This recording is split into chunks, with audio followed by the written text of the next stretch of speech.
Marshall here. Welcome back to the Realignment. I hope everyone is having a great start to their Thursday and are having a great week so far. We were playing catch up during the Thanksgiving period. Sagar went off to Thanksgiving in Costa Rica, so he wasn't exactly able to record any episodes. He also is in the middle of celebrating the 6-month anniversary of Breaking Point. So if people haven't given him any shout outs on the really great success they have over there, please do so. But I had to record an episode because we're committed to continue putting out really great content and conversations. So I thought what I would do is have a follow-up episode to the one I did with John McWhorter, Columbia University professor, New York Times columnist, and author of Woke Racism, which is basically pushing back on modern social justice, civil rights discourse on the left and in the Democratic Party and at places like his employer, the New York Times. This episode is basically taking the complete opposite point of view. I was only able to record for 30 minutes with John, so this is a opportunity to go a little deeper into the topic, but also give a different point of view. If you haven't had a chance to listen to John's episode, do so right afterwards to get both points of views here. Something I'm really excited to do moving forward is do a better job as a show of giving people two sides of two different debates from two different perspectives, because the whole point about our realignment idea and show frame is that we're all trying to come here to figure it out. That means that one guest on one topic is never going to perfectly sum all of that up. But the guest today is Kyle Strickland. He is the deputy director for race and democracy at the Roosevelt Institute. And he has a really interesting report that he co-authored with the head of the Institute, Felicia Wong. And it's called A New Paradigm for Justice and Democracy, Moving Beyond the Twin Failures of Neoliberalism and Racial Liberalism. We've talked a bit about neoliberalism in the past. It's obviously a buzzword. It sounds a little complicated. What it basically means is free market economics, the type of centrist, even center-left, center-right policies that candidates like Donald Trump, Bernie Sanders on the left and right respectively really pushed back against. The key interesting thing that Kyle and Felicia are bringing to the real fore here is the fact that they think that this pushback against neoliberalism also needs to bring in this idea that racial liberalism, which is basically the idea and the ideology that John was bringing up last week, also were failures. So they think that we're really seeing in all the chaos we're experiencing in politics, the fact that our economic picture and our racial picture has really just collapsed in on of itself. So once again, great episode, totally different perspective than what we heard last week. I think if we didn't piss people off next week, this would piss some people off. Would love to hear it. Would love feedback, which is an excellent pivot to the rest of our quick shout out. So number one, it's Thursday. That means this is a Substack day. We're sending that Substack out this Thursday afternoon. If you have any thoughts about this episode, please write in quickly so we could include feedback, pushback, whatever in the actual link. You can find this in the show notes or down below on YouTube. Number two, we're getting near the holiday season, Christmas, Hanukkah. Pick your poison, whatever you're into. If you are looking for some books and some suggestions, we have really great lists of books from our authors and our person of reading this year. Definitely go check it out. We really loved moving books last holiday season. Finally, huge thank you to Lincoln Network for supporting our work. It's been really helpful this year to have a real strong partner who could help us put together great work like this. Let's get into the episode.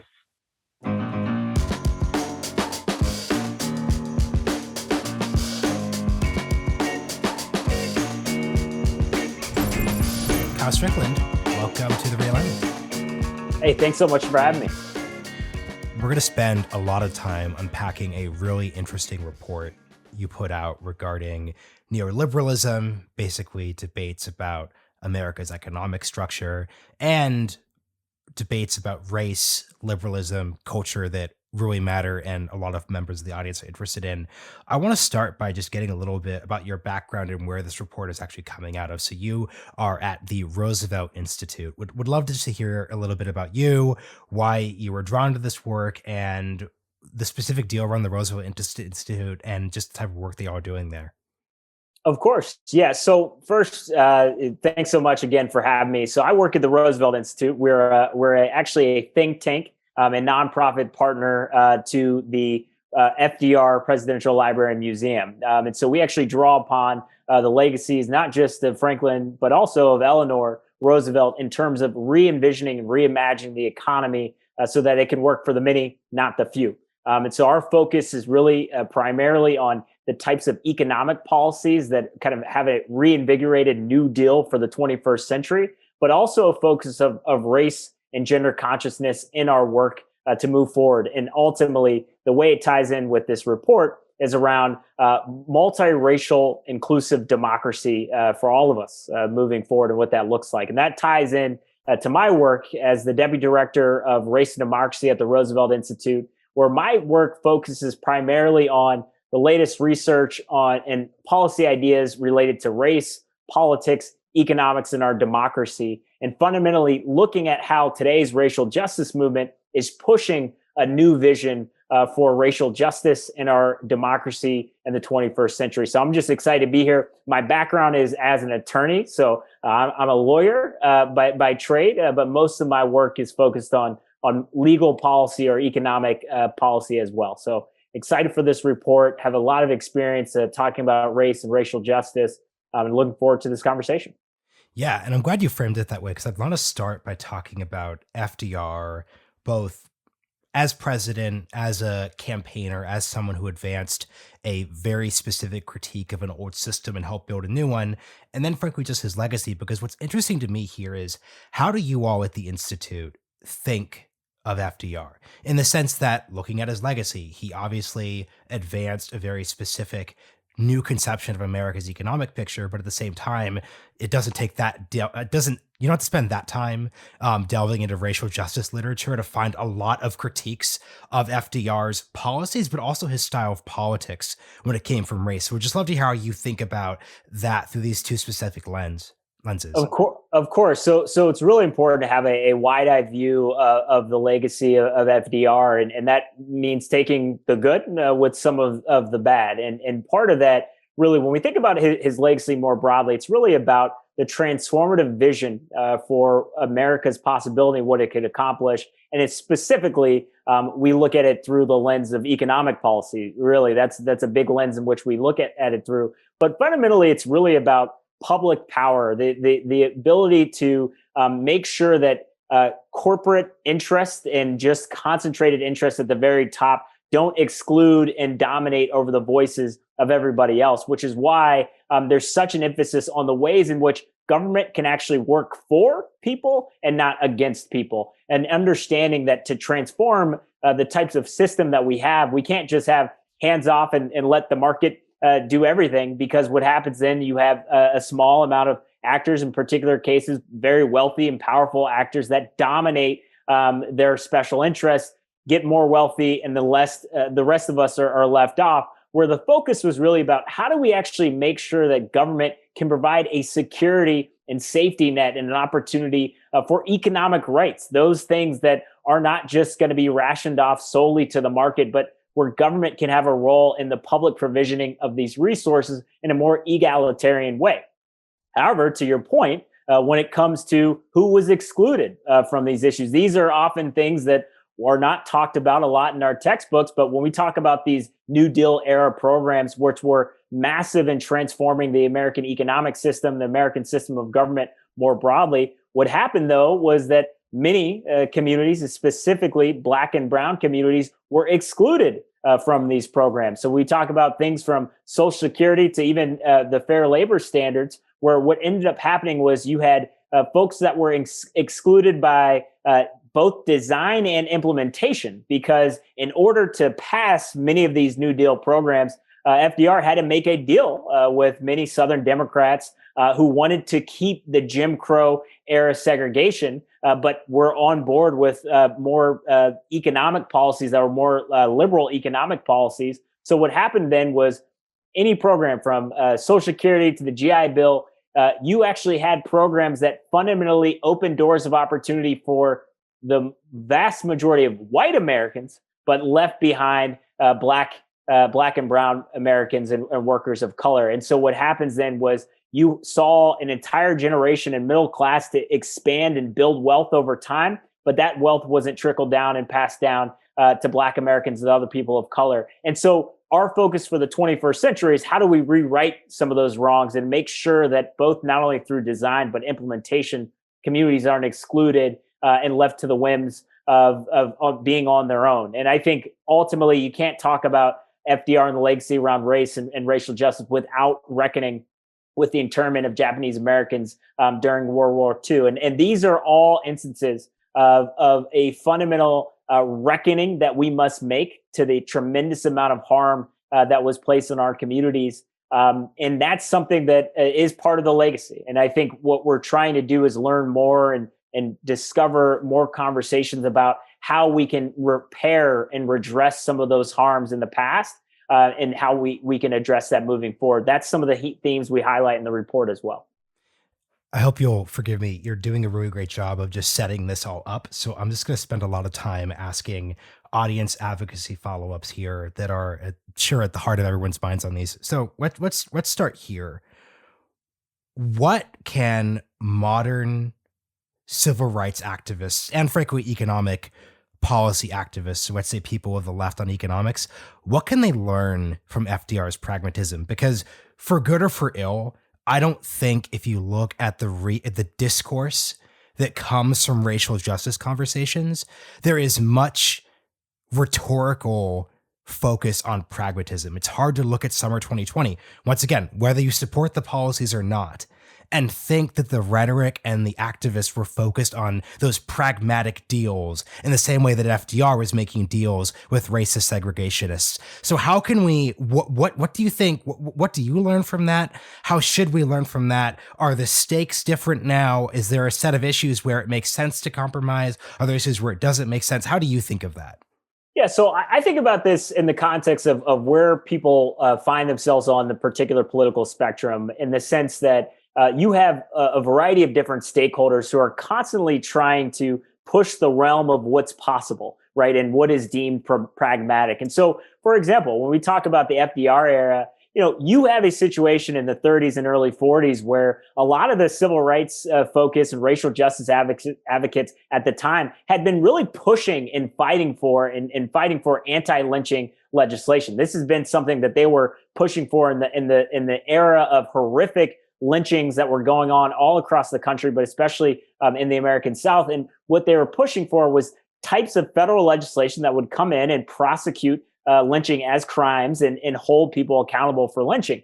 However, many times, and even in this case, you had Eleanor Roosevelt, who was writing and supporting campaigns to support anti-lynching legislation. But what happened when this was happening? Well, the filibuster that we talk about often today was used to block anti-lynching legislation back then, just as that filibuster is being used to block progress on voting rights and all sorts of things today. But what you see then is a situation in which advocates had to really readjust on what was possible at the time. So you're always going to have people who are pushing at the edges to say that these are the things, these are rights we should have always had and we don't have right now. So we need federal government who can help enforce some of these rights to make that happen. And so you're always going to have that pushing on that lever against lynching. At the same time that these things were happening, you had other racial justice advocates that were pushing against segregation, right? How do we dismantle segregation? In a couple different ways they could do it. One was through education. And that's where we saw the groundwork for Brown v. Board, but we also saw the Montgomery bus boycotts in the early 50s, and all these things were laying towards that groundwork. And so the question was, what did FDR, how did he work within the system? So you had to work and operate with senators who were segregationists and who wanted to uphold a system of racial hierarchy and white supremacy in the South. And yet we needed these economic policies to move forward on. You had a president who was willing to buck the conventional wisdom in many ways. When we talked about the conversations around potential to pack the Supreme Court and really thinking about the different ways so that he articulated a new vision for how we were going to talk about our politics. So it was a lot of strong arming politics in many ways, but I think it's illuminating for the debates we're having today, because the debates we're having today is this, right? When we speak about pragmatism, when we speak about what's practical, that is for our policymakers to ultimately make a decision based on within the context of our politics. Even some of the demands that a lot of the folks in the racial justice movement were making 5 years ago wouldn't even be thought possible to be in the conversations today. but it happened because you had people who were pushing on the edges. And then slowly you see within the mainstream, those making those arguments of, well, how do we actually get that in a Senate? And then within a Supreme Court system that we have right now, how do you get that within state legislatures across the country? So I don't worry too much about those who are pushing on the edges, because I think the concept of what's pragmatic is really on the basis of what we deem pragmatic as a politics. And I think you see push further to the left, just as you see pushes further to the right. And I think there you have to have a center of folks who are able to reach across the divide on a set of issues. But I think we can't compromise on things like, should we have a democracy or not? Those are things we don't need to compromise on, but we can compromise on the ways in which how much spending we're going to put towards a particular program, how a particular program is going to be implemented. That's where we need to have pragmatic debates and conversations among policymakers as well. Could you define what you mean by democracy? Because what's interesting here is that, and this tends to switch depending on who's in political power or not, but you could very easily argue, and I'm sure you do argue, that the filibuster is anti-democratic. But there are definitely Republicans and conservatives who are part of this audience who'd say, actually, America isn't literally a democracy. It's a democratic republic and a part of a Democrat. And I'm not trying to play the gotcha game, but part of what a conservative's definition, and once again, people get hypocritical once positions switch. So let's just be good faith here. I don't want to, I know some people are thinking that right now too, but I could see someone arguing good faith. Kyle, my interpretation of a democratic republic is that you have a filibuster because a filibuster protects the rights of a minority. So when you say the word democracy, and when you're talking about principles that undergird that, what does that look like? Because my concern is that too often the conversation on democracy gets really sort of constrained around a set of specific policies, yay or nay, when I think we should be having a more first principles argument. So I'd love to hear what yours are. Yeah, no, it's a great point about the good faith arguments, because there are obviously a lot of folks who don't have these arguments in good faith. But I think there is this fundamental idea around, well, what does it mean democracy exactly, and for who, right? I think the question really is ultimately about power and about having the ability to have say and over the shape and structure of your life and your communities, and in particular community. And so I think that's why it's important when we think about democracy, whether it's small d democracy, when we think about that concept, it isn't just within the context of the United States, but it's also within how does that operate within our particular communities, right? You have communities that have centers of democratic power at the grassroots level. We see elements of participatory democracy in all aspects of the things that we do, which is simply in many cases majority rule, but at the end of the day, making sure that we have protections of the rights of minorities and communities, so that they aren't only the voice of the majority and those and the minority are left behind. And what's important about this is that I would make the argument that the filibuster, in the ways in which it is used today, is anti-democratic. However, the way in which the filibuster in of itself, as designed as a protection against a particular majority in a particular situation, let's say in the Senate that has majority control. And so the question is, well, who's in power and who's not? And why are you pro filibuster when your party's not in power, but you're vice versa, right? What we're seeing, though, is a weaponization of these institutional mechanisms and procedural rules that have fundamentally put in place minority rule in place of majority rule. And so the question isn't just about protection of minority. That is critical. That is a critical safeguard to our democracies, ensuring the protections of all people, ensuring that people have a voice. But to move legislation forward, to move policies forward, to move the reflections of the will of the people in a particular country, in a particular democracy, you have to have a mechanism to make decisions. And the mechanism to make those decisions that we have founded in this republic has been based on majority rule. But what has occurred then is you have a smaller concentration in which a minority is ultimately ruling over the decisions of the majority. And that's where we find ourselves today, in which these are concentrated interests. And that's why democracy is at stake. And this is so critical when we talk about the context of a multiracial, multi-ethnic, egalitarian democracy for us moving forward. we can't talk about our democracy without understanding the notion that here in America, we only have had really a multiracial democracy for the past 65 years since the Voting Rights Act, right? And so for the vast majority of the American Republic and our democracy, it has been mostly white, wealthy, and typically male, particular faith Protestant Christians as the purveyors of minority rule in our democracy. So I think we have to have fundamental questions about what it means to expand the franchise, to have a voice and a vote in these particular situations. And our democracy right now is being undermined because minority protection is one thing, but minority rule is an entirely different thing. And that's at the fundamental threat to a democracy based on majority rule. And I'm glad you brought up local communities because it gets to, I think, the perfect point of tension. And you saw this during the Virginia political race with the debates over the roles of school boards. So former Governor McAuliffe, he had that, and I think he didn't quite mean to say it as aggressively as he did, but he essentially said something on the lines of like parents effectively shouldn't determine local curriculums. And I think once again, I'm being generous in good faith here. I think the reason why he so aggressively stated that is that there's a tension within the ideas you're just talking about, which is why. So perfect example.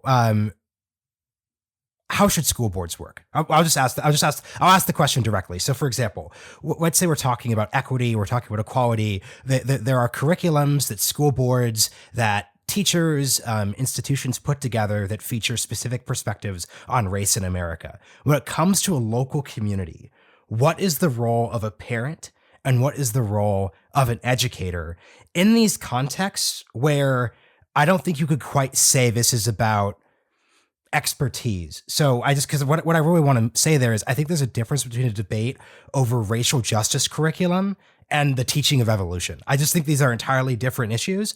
And I think that nuance has to be made there. But I'm just curious how you think about it.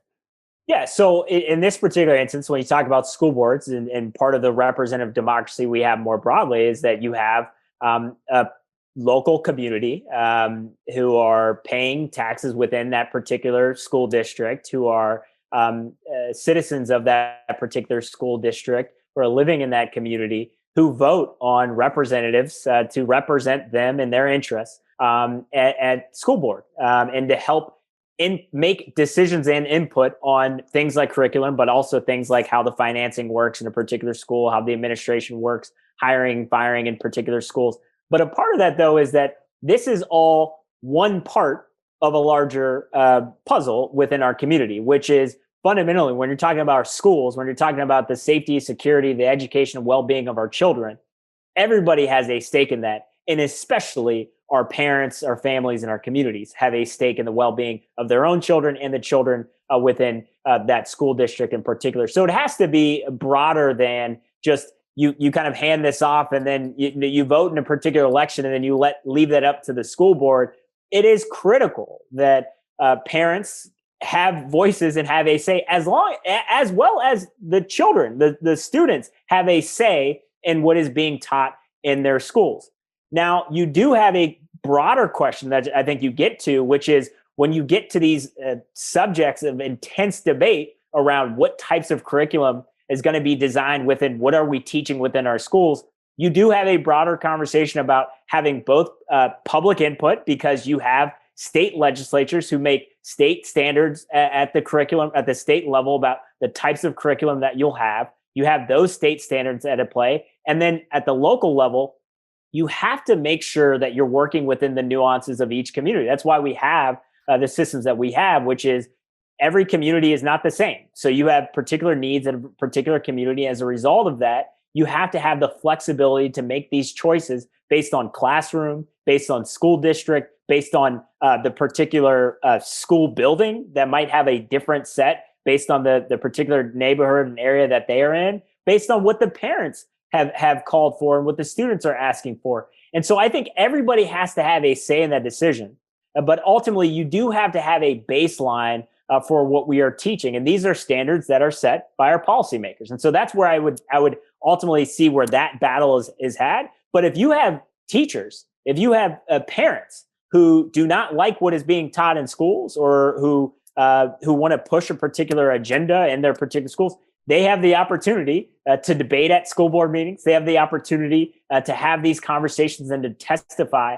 And the question is, are our elected leaders, are they listening to our parents, our students, and our teachers? That's what it's designed and should be set up to be. And so I think, McAuliffe's remarks on this, I think were not good. I don't think those remarks were helpful at all. But I also think in his broader context, I think to his specifics were more so around those parents who had a particular ideology that they were trying to push against, more so than just a broader general conversation about racial equality in our schools.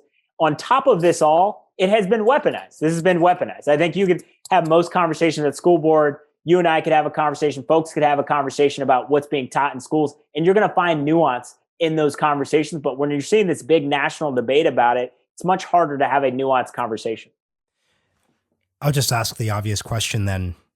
To what degree do you think your side of these debates, I don't mean this negatively, weaponizes with language itself? So for example, isn't it just as reasonable to say that, look, the right is weaponizing CRT?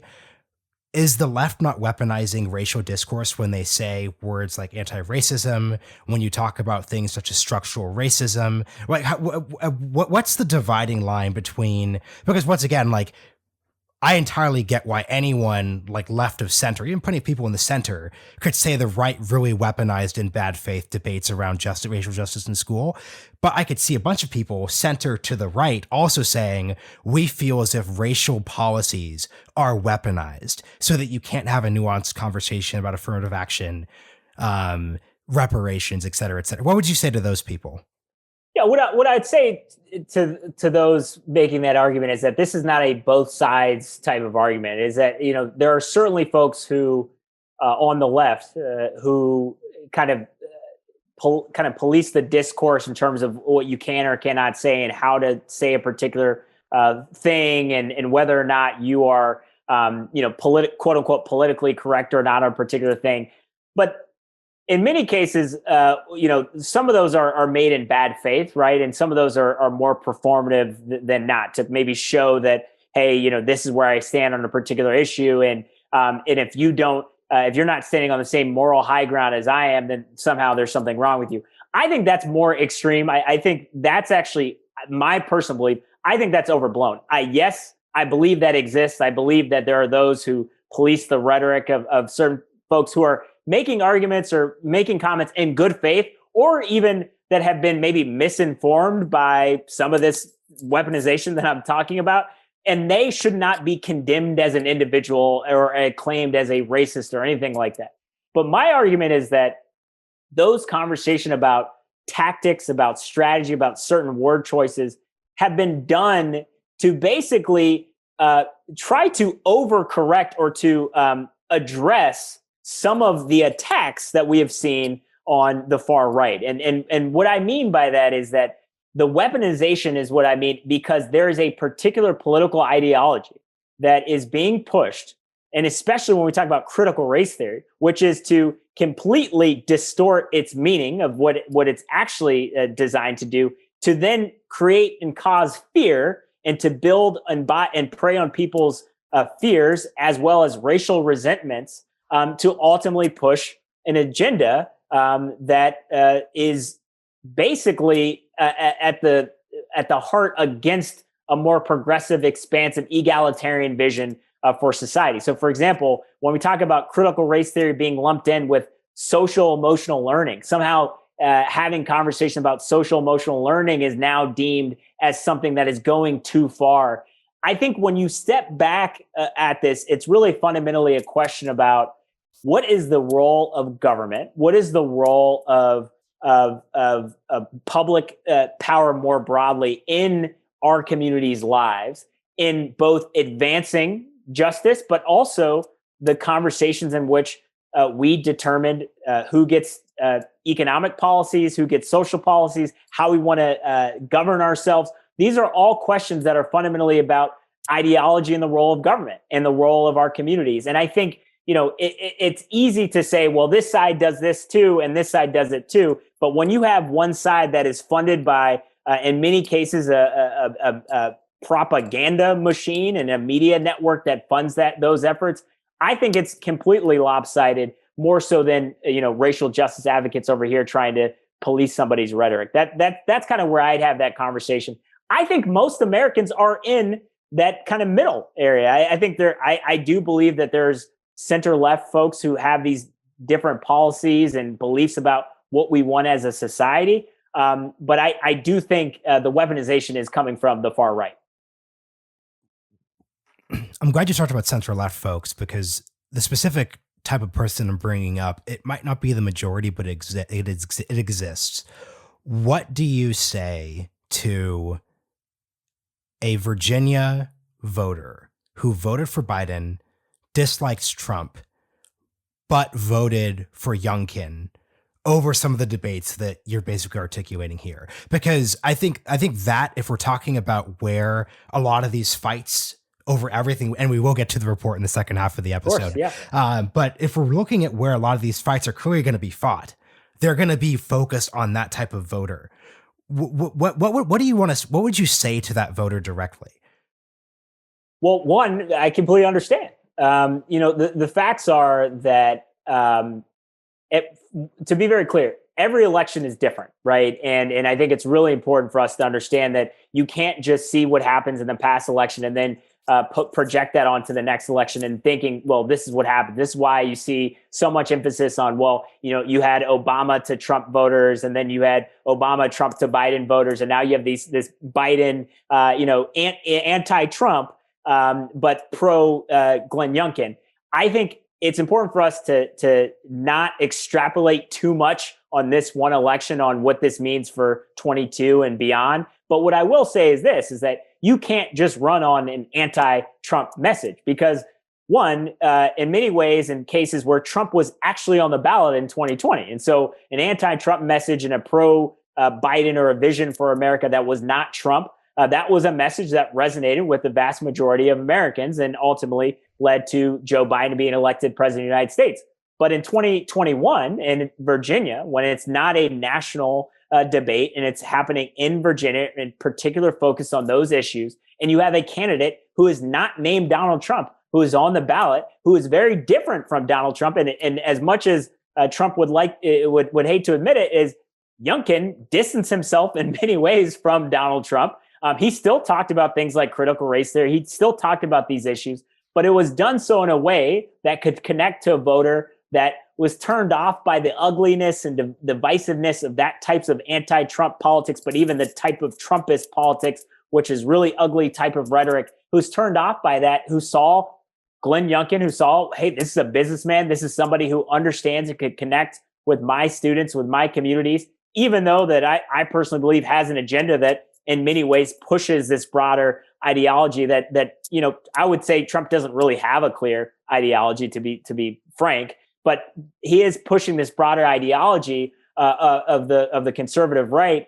And what I would say is that if you're going to have these conversations, these elections, you have to meet people where they are. It doesn't mean you accept everybody's viewpoints, but you meet people where they are and get an understanding of why it is they come to believe a certain thing. And there's a variety of reasons for that. One is your own upbringing, your own communities that you're surrounded by, who you hang out with, who you spend time with, but then also the media environment you find yourselves in. All these things impact the ways in which you make your decisions day in and day out. And some voters made the decision on election day of here's who they were going to vote for. And so I think as progressives, and whether you're progressives or whether you're more center left, we have to understand that there's so much nuance in this. You have to organize communities. You have to talk with voters, and you can't assume that they're with you. And so it can't just be a game of just saying, hey, we're only going to turn out our base. You also have to not just take your base for granted, right? You have to have a game of persuasion that talks about why not only should you vote for us, but we will actually be able to deliver for you. And then I think what a lot of voters are saying is that change doesn't happen overnight. So Biden gets elected president, And then it's November 2021, and many people are still facing these larger circumstances that they're in, and they might place blame on Biden or on Democrats for why we have these situations. And so people vote for change. That's why the party in power typically does not do well in midterm elections. But my argument would be, there are better ways to have a conversation that why people are feeling the economic pain that they're feeling, why they're feeling these conversations that are divisive that are happening at their local levels. And we can't just expect people are going to think, oh, our messaging is perfect and they're going to go vote for us. No, you have to deliver for people. And you also have to understand where they're coming from. And we have to do a better job of that. And it means talking about race. In many cases, we don't directly talk about these issues. And what happens is it's filled in the vacuum. The most vile rhetoric can be filled in the vacuum. And if somebody else comes in and says, hey, I just want to have a colorblind society and all sorts of things like that, it can sound appealing if you're not having the counter argument of what that actually means in our particular schools. I'm glad you put it that way, because honestly, why do we have to talk about race? Now, I'm being very specific when I say talk about race, because from my political perspective, what McAuliffe should have been talking about was, and this is probably more focused on Biden because this is the national politics side. Hey, we get that people want to go back to normal with COVID. That's why we're focusing on that. Hey, we get people are worried about the supply chain crisis. We're working on that. Hey, we get that there are these problems, whether it's like infrastructure or the economy. We're working on those. As a political project, how does discussing race in a hyperpolarized country like ours help advance the broader work you're doing? Of course. So the way we do this is by understanding. This is why we argue about moving beyond kind of these paradigms of how we talk about racial politics in America, which is we have to understand that racial justice, that is linked with all of these other issues. So when we're talking about the economy, when we're talking about equality more broadly, when we're talking about the issues that impact people and people's lives, we have to be talking about the reality of the communities that we're in. In a democracy and in a society that we are in, a diverse country, we have to talk about race and the multi-ethnic, multiracial identities that we have. And there is a tendency not to, because it's such an uncomfortable conversation topic to have. But you can't just talk about race alone and not have connections to anything else, because then that's when people rightfully will say, well, you're bringing race into everything. What does this have to do with X, Y, or Z? And if you don't make that connection to why this matters, and why this is important for us to have a conversation, then people aren't going to be able to understand, well, why are we even talking about this in the first place? Because we have a very limited perspective about racial inequality in this country. The facts are, and that's why it's so important to teach about race and our racial history. Most people see racism as acts of individual discrimination. So they think, well, so-and-so, had, said a racial slur, they support the KKK. That's the kind of white supremacist racism that we see. And we don't condone that as an American society. We're better than that. We don't believe in that. We believe everybody's equal. So we say that in a very broad context. But what we don't talk about is the ways in which this history has led to racialized outcomes that have discriminated against people based on the color of their skin because of the laws and policies that we have to advantage certain people at the exclusion of others. And this not only operates within the racial context, but this operates within our economic context. Our system is set up to have more protection and power and interest to those who have more wealth and more power than the rest of us. And I think for us, we have to move beyond this conversation that racial justice over here, economic justice over here, and talk about how racial justice, racial equality helps all of us. This moves past the zero-sum arguments that some would like us to have. And I think it requires those who authentically understand, right? I'm not asking for folks to just talk about race to talk about race. We don't want people just doing that if they don't authentically believe in what they're saying. What we need them to know and realize is that they understand that people have different lived experiences based on how they are treated, based on the color of their skin, based on their background, their circumstances. And that as a society and as a country, we have to make sure that we're leveling the playing field and we're making opportunity available for all people, regardless of background, regardless of circumstance. And because we are not yet there, we are not yet in that aspirational world, we have to talk about the barriers. Because here's the thing, if we don't talk about those barriers that exist, then people see the inequality that exists right now and they say, well, that's the fault of an individual, or that's their own responsibility that they've got to worry about. That's the pull yourself up by your own bootstraps. When we know as a country that there have been too many people left behind because of very policies that have pushed against people. And so I think we talk about race by connecting it to economic issues and connecting it to people's lived experiences. But you shouldn't just talk about race in the abstract. You have to make connections with people's everyday lives. That's why I think Heather McGhee, with her phenomenal book, Some of Us, talks about the connection between race and the economy and how our fates are linked. Talking about race isn't just about people of color. It's also about white people too, right? And so all of us fit into this picture of what a more diverse, equitable society can look like. And that's how you have a nuanced, important discussion. And not everybody can do it. And so I wouldn't just advise everybody just talk about race, but talk about it. It's authentic and true to you and can connect to voters on the ground. Here's the example I'm wondering with, and push back if this is unfair because people hate hypotheticals. I'm thinking of what you're saying, and two very specific examples came to mind. So I recently lived in Washington, D.C. I spent a lot of time in Baltimore. A infrastructure, clear racial justice issue is the absolutely unconscionable amount of lead in pipes in the city of Baltimore. I think that's the prime uncontestable. If you ever want to talk to someone who's skeptical of racial disparity issues, you just bring up this example. I've yet to hear someone just say that's insane.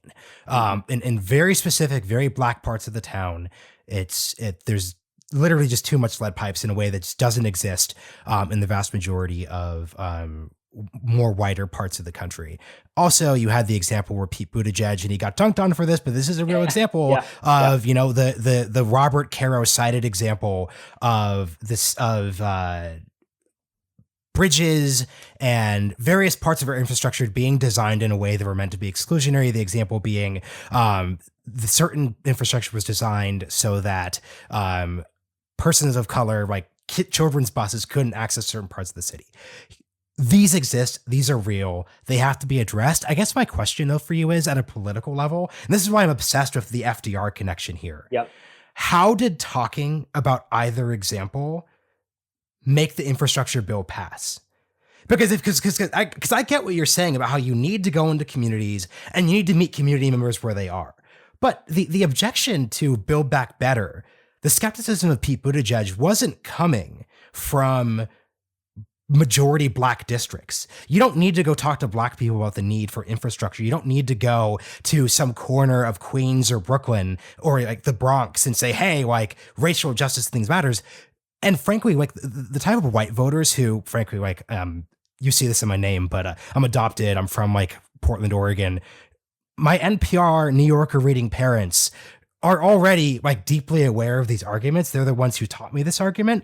So what white people are convinced by the examples we're talking about versus just saying, hey, wouldn't we all want to live in a society where our roads weren't broken? I guess that's what I'm just kind of trying to get at. I'm just politically, how is race, and I don't want to say racializing, that makes it seem like I'm accusing you of something. How does discussing infrastructure issues in a racial context change the dynamic when the people who aren't voting for it are centrist Democrats and moderate Republicans? Yeah. So the important thing is that, there's always a conversation about the nuance and the context in which you're operating in, right? And so in particular cases, if you need a set of people to vote for a particular bill and a certain argument is going to work for them, then you can make that argument. But I think what's important is that for a long time in our politics, we have avoided talking about these issues for this very reason. This idea, if we talk about these issues, then somehow it's going to create this broader divide. And as a result, we're not going to get the things passed that is going to help all of us. The fact is that we have to shift the terms of the debate. We have to talk about who this is going to impact and making sure that it's not just about race. So race is key and critical because that's a person's identity and perspective, but it's also about different impacts. And that's why when we talk about Build Back Better, about how this would impact those, not only communities of color, but those who continue to be marginalized in our society, especially women, right? And addressing our care industry, our care economy more broadly. Those are the things that it's shifting the terms of the debate. And I would actually argue that the infrastructure package, I don't think would have passed had it not been conceptualized as packaged together with the Build Back Better bill, because you had progressives who said the infrastructure was not going far enough. We needed to do this. Now we have this broader, we see what's at play is you have some Republicans who will vote for infrastructure, but those who are not obviously going to vote for a Build Back Better. The conversation that we have to have is we have to push the dialogue further about who this is going to impact. And I think if we are in the old paradigm, I'm with you on this. I think if you're operating in that paradigm, which says, don't talk about race, the second you talk about race, it blows everything up. I think you're working within a paradigm in which you cannot have nuanced conversations and dialogue, because even if, let's say somebody, let's say I'm a politician who believes in racial justice and equality, but I represent voters who maybe aren't quite there with me on these issues. I don't want to lean in or lead with that issue, right? That's something that you might not want to lead with. But I think we are moving in a direction in which we have to have a more nuanced dialogue that says talking about racial justice, talking about these issues is about how it's impacting people's lived experiences. And this impacts you as well. That's why I think the conversation around broadband, universal broadband, is so important, because not only are we talking about how this impacts urban communities and communities of color, but also rural communities. And then community, and also, it's also important for us not to just put people in boxes, right? Because people talk about urban communities as if it's just communities of color, rural communities have just white rural communities, when this impacts people of all different backgrounds.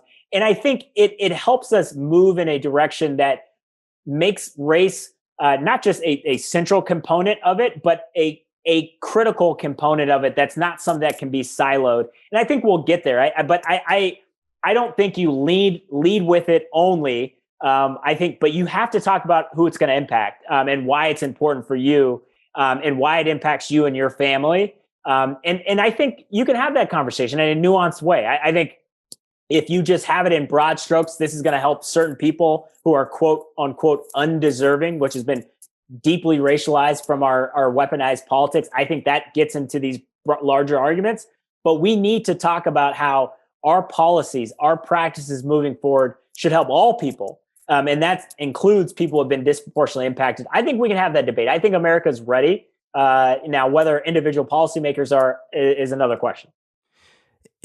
Let me just put on my socialist hat for a quick second. That sort of the audience has been very underserved today. Why isn't the answer to all this just a real class-based working class? There's this interesting debates you'll see on the left, and I don't just mean your normal, I mean the left, where they basically say, look, Kyle, like you said at the start of the episode, the flaw of FDR was that he didn't extend Social Security to Black workers in the South enough. The flaw of our system is that not enough people have access to universal health care. So how do you think about these debates between these debates? Because I know you're saying that we shouldn't just treat economics and racial justice as separate.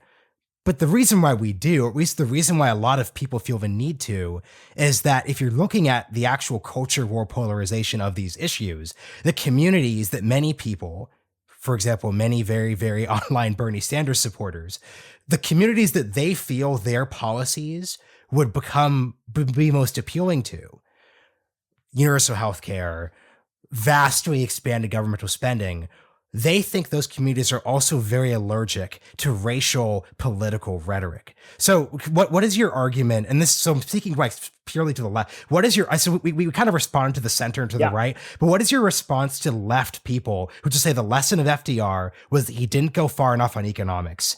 And by addressing these class issues, we will also, which would include vast infrastructure spending that would affect the lead pipes, et cetera, et cetera, et cetera. What do you say to them?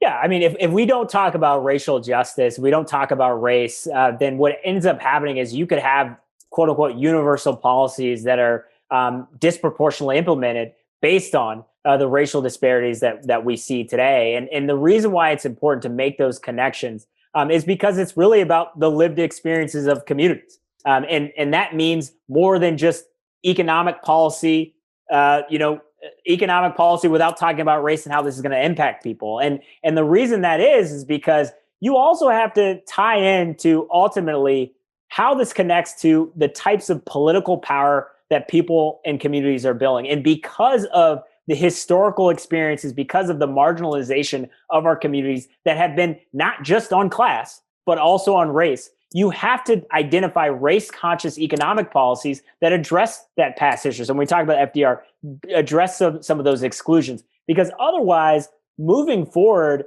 why do you have a particular remedy that is race-conscious is because of these specific actions that have happened in the past. And for us to only say that, well, let's just talk about the economy, let's not talk about race, we fall into the same trap about the arguments about, well, this is an economic issue, this is not a racial issue, when in fact, the people's life experiences are shaped by their identities, and they're more than just their class identities. All of their different identity perspectives come into play, and especially race, and especially because in a country where the schism and divide has been based on a country and a history that is oppressed communities of color, we cannot have just an economic focused message that doesn't also explain and impact communities, how this is going to impact communities of color. And I think that's actually where you've seen a little bit more of a shift, I think, and even some of the left of the Bernie Sanders type of rhetoric, where 2016 having some difficulty connecting with some Black voters, and then obviously some of those difficulties continued in 2020. However, more of his messaging as of late has really been tying together economic and racial justice issues. With that said, there is a conversation about how and when to speak about these issues and to do so authentically. And that's why I think you have people who are able to talk about their own lived experiences and why this matters more so than just in the abstract. And that's why I actually think these debates on the left and on the right, these are very abstract theoretical debates. When we're having these conversations, we are including race, we're including the economy, we're including gender. These are perspectives that we have into account. And the question is, well, what do you lead with? That's why, people are talking about things like the race class narrative. People have conversations about, well, maybe let's just have a class only focus and that can bring our solidarity together. But I think even having a racial justice focus, it must go beyond just the economy. So how are we talking about our democracy? Who has power in our democracy more broadly? You have to talk about how this history in this country and in today's efforts have been to exclude certain people based on the color of their skin, regardless of economic status, So, that's why those who are the most well off, who are still of a particular background, the color of their skin, face disparities and discrimination that others might not face. So it's a much deeper issue than economic inequality. That's why when you cover for education levels. So for example, one of the studies that's really impactful, Dr. Derek Hamilton talks a lot about, is how you could have a situation where a Black head of the household who graduated with a college degree has less wealth on average than a white head of the household who dropped out of high school. So it's more than just, how are we, leveling the economic playing field? Is education leveling the economic playing field? If you're not talking about the ways in which racial stratification has impacted communities and where they are today, then we're not going to get the economic equality that even some progressives want without talking about race. This is a good closing question that gets to a good chance for you to pitch your report, but also really speaks to the tensions we've discussed today, which is something that's really interesting. Is that, if to give a quick summary, you and Felicia Wong are arguing that we are really seeing in our discontent today how racial liberalism and then this like neoliberal economic paradigm, like post 1960s, post 1970s, are just collapsing. What I want to understand then and you made the very valid point that we shouldn't overread into elections, but I think at a narrative level, it's helpful. If that is true, why is Joe Biden president right now? In the sense that Joe Biden is basically the embodiment of racial liberalism. He, in terms of his actual political record, and frankly, the time he was vice president was probably, like, if you think about it, racial liberalism's, Barack Obama's election was almost certainly racial liberalism's high watermark in terms of like a very well-deserved, impressive achievement. Looking at his economic policies, he's very centrist, very neoliberal. Why did Black voters in the South, why does just the embodiment of the two forces that you argue are on their way out? Why is he president right now? And what does that mean for a lot of the failed attempts to win that Democratic primary, where you saw a bunch of candidates in different ways try to pick things up? So Bernie Sanders, like you said, 2020, he's much more quote unquote like woke and engaged in racial justice issues than he was in 2016. That didn't work. Kamala Harris, Cory Booker, would just love to hear your closing thoughts and then explain the context why this all takes us out too. Yeah. So, the big thing is that, paradigm shifts don't happen overnight. And so, where we are finding ourselves is, we write about how the election of Barack Obama is really, as you mentioned, kind of this higher watermark for racial liberalism, this idea that, we as a country could move forward and advance when it comes to racial equality because we've access and opportunity has been sufficient. We've made gains within the civil rights movement and the civil rights era. And here, a perfect representation and symbolism of that is the nation's first Black president. And that certainly represents a huge mark and achievement in our country's racial history. But at the same time, we also saw the setting off of racist backlash and pushback against this representation as an individual figure to these broader issues. And we continue to see vast racial disparities and police violence and all sorts of things that were continuing to happen within our communities. And that's why it's so important when we think about these situations that it has to go beyond just the individual, right? It really is looking at these systemic forces that are at play, which is why we speak in kind of these terms around paradigms and worldviews, right? We have been in a dominant paradigm that basically says, let's not talk about race. Let's say everybody's equal. Let's kind of leave things up to the market to solve our problems, and access and opportunity will be available to all, and everybody can achieve the American dream. What we are seeing is an undoing of that promise because we have seen that these promises have not been met. People are working hard, working 2 or 3 jobs and still not making ends meet. And we still see these massive disparities on a racial and economic level. And so why do we argue that these paradigms are falling? Well, because we are seeing arguments that have been made on the left and within the racial justice movement that are pushing into the mainstream. They're making these arguments that this is not just about individualized racism. This is about deep systemic racism that has been baked in with the system, and seeing how this is existing and permeating throughout society and how we have to address these broader issues. And people are pushing against the paradigms.